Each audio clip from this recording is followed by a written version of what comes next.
सर्वत्र पाहिलं तर महाराष्ट्रामध्ये नगर परिषदेच्या माध्यमातून बिगुल वाजलेला आहे। तर आता सध्या प्रत्येक आपापल्या उमेदवारीचा अर्ज दाखल तहसील कार्यालयामध्ये करत आहेत। तर आता सोनपेठ नगर परिषदेमधून जे वार्ड क्रमांक 1 येतो त्या ठिकाणी ह्यांनी जे अर्ज दाखल केला आहे तर त्याविषयी आपण साधू।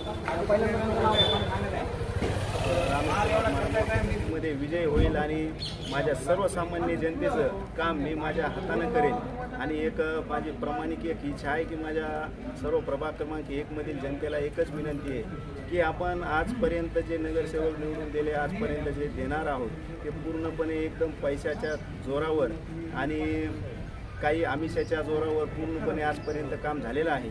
फक्त माझं एकच माझ्या सर्व मतदारांना एक विनंती आहे, माझ्या मायमावल्यांना एक विनंती आहे की यावर्षी जे आपला उमेदवार चांगला आहे, जे आपल्यासाठी चांगला काम करेल या उमेदवाराला तुम्ही निवडून द्यावं आणि त्याच्यासाठी मी एक प्रामाणिक एक नेतृत्व आहे आणि माझा एक सर्वसामान्यांचा एक कळवळ आहे आणि मी एक सर्वसामान्य कुटुंबामधील एक व्यक्ती आहे। त्याच्यामुळं मला पूर्ण खात्री आणि पूर्ण विश्वास आहे की माझी प्रभाग क्रमांक 1 मधील जी मायबाप जनता आहे ती 100% मला निवडून देईल।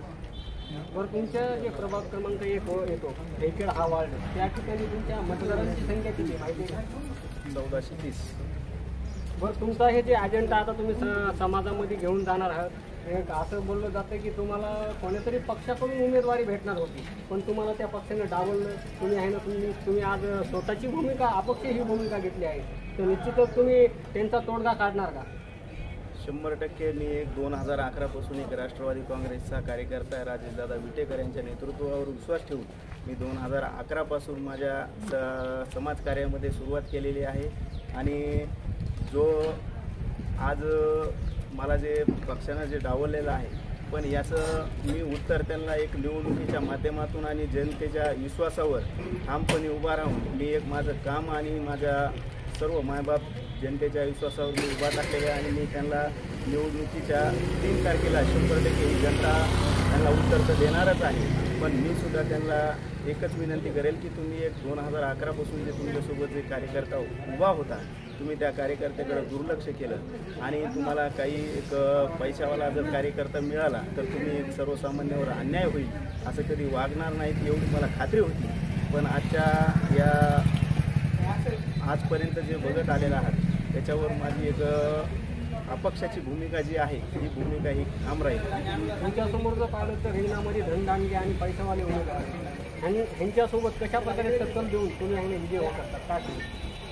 100% आपण विजय होऊ शकतो कारण एक सर्वसामान्य कुटुंबामधील आणि सर्वांना माहिती आहे की एक निस्वार्थी आणि एक प्रामाणिक कार्यकर्ता हा माझी अशी ओळख आहे। तरीच मी कोणत्या लालची पोटी आणि कोणत्या आमिषापोटी मी कधीच कोणाचं असं वाईट तर केलेलंच नाही, पण माझ्या जनतेला सुद्धा माझ्यावर विश्वास आहे की मी एक चांगलं काम करू शकतो कारण मी कोणत्याही पदावर नसताना कोणत्याही ह्याच्यावर नसताना मी पूर्ण सर्वसामान्याचे प्रश्न सोडवण्याचे काम असेल, लाडकी बहील असेल, जे निराधार योजनेतील बायाची जे असेल, आमच्या मित्रांचे जे वैयक्तिक जे काही प्रश्न असतील पूर्ण सोडवण्याचा मी प्रयत्न करत असतो आणि इथून पुढे ते प्रयत्न चालूच राहणार आहेत। पाहिलं तुम्ही, हे होते रामेश्वर वाकेकर यांनी सोनपेठ नगर परिषदेमधील वार्ड क्रमांक 1 धेकेड ह्या प्रगावामधून अपक्ष उमेदवारीचा अर्ज दाखल केला आहे। त्यांची अशी भूमिका आहे की आम्हाला पक्षानं डावललं म्हणून आज आम्ही आहे ना अपक्ष ही भूमिका घेतलेली आहे। आम्ही जवळपास 10-15 वर्षानं एका पक्षासोबत आमचं काम होतं, चांगलं काम केलं आम्ही स्वतःच्या खर्चातून लोकांची जी समाजसेवा केली ते निश्चितच तिथलचे धेकेडचे नागरिक आहेत, निश्चितच ते आमचा विजय त्यांच्या हातात आहे अशा प्रकारे त्यांनी प्रतिक्रिया दिली। मी महादेव नरोटे।